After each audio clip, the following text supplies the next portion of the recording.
Hey everybody. First of all, let me just say that I miss all of you so much. It took me this absence to really realize how much I really enjoy just talking with you guys on a daily basis. Just stopping by your desks, catching up with your conversations, seeing how you're doing. I mean, that's the part of the teaching that I really miss a lot. I really miss just being with you on a daily basis. I know this isn't easy. We're definitely in some tough times now, and the tough times are going to make us better. We will get through this. And I just want to say thank you. Thank you for all of your efforts to keep up with your classes, mine included. It's not easy staying engaged and doing all this. So I am very proud of you for that. I definitely can't wait to see you all whenever that day is. So in the meantime, stay strong, stay safe, and stay healthy. And thank you. Progression is obviously going to be, once we find the volume of prisms and cylinders, that we're going to find the volume of pyramids, cones, and spheres, some of the other shapes. So as you look at these two, they have congruent bases, the heights are the same, but obviously their volumes are different. You can put a lot more in the prism on the left than you can in the pyramid on the right. So let's figure out how much. Now, if you're in class, we're going to do an investigation where we fill up these shapes with rice, and you're going to watch your classmates spill rice all over the floor, and they're going to be given a dustpan. They have to clean it all up.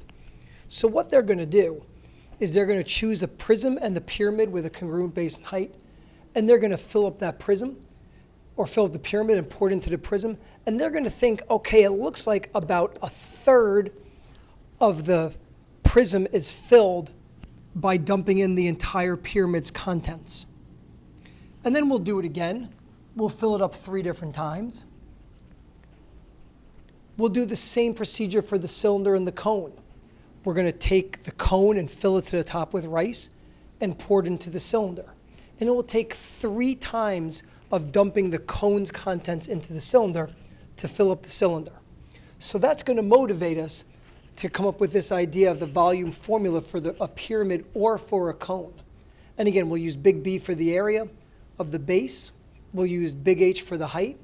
So the volume is going to be 1/3 the area of the base multiplied by the height. So volume of a pyramid or cone is 1/3 the volume of the prism or the cylinder, whose base area and height are exactly the same.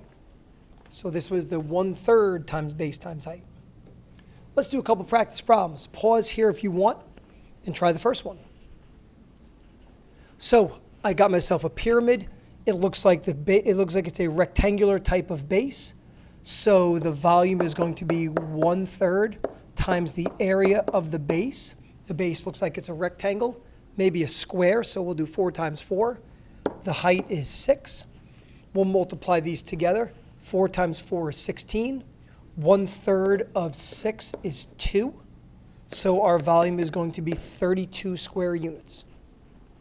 Try the second one. Hit pause if you'd like. So the second one's a little bit different because notice that the 26 is what's called the slant height. It is not the height of the cone. It's the height of the side of the cone. This would be the height of the cone. So notice that it makes a right triangle. So in order to find the height, I'm going to first have to do the Pythagorean theorem. And I think when we solve this Pythagorean theorem, 26 squared is 676. 10 squared is 100. When we subtract them, we get h squared equals 576. When we take the square root of both sides, the height turns out to be 24. So now we can go to our volume. Our volume is 1/3 the area of the base. Now the base is a circle, so it's pi times the radius squared multiplied by the height of the cone. We found that to be 24. So if we do some calculations here, I know that 1/3 of 24 is 8. 10 squared is 100. So my volume is going to be 800 pi, and I think my units are meters. So that is a huge cone. It's 24 meters high. Oh my goodness. And again, we can leave our answers in terms of pi. That's always acceptable. So take a look at this problem if you'd like. Hit pause again and see how you do.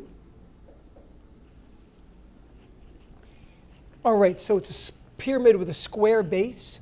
So the base is a square of side length 12. And now I know the whole volume is 864. So if I write my volume equation, it's going to be that the volume is 1/3 times the area of the base times the height. So I got to solve this equation. So you can evaluate the left side a little bit. 1/3 of 12 is 4. 4 times 12 is 48. So 864 equals 48 times h. When we divide both sides by 48, we get the height to be 18. So in these volume equations, we can solve both for the volume, or we could use the volume to find a height or a radius or another dimension.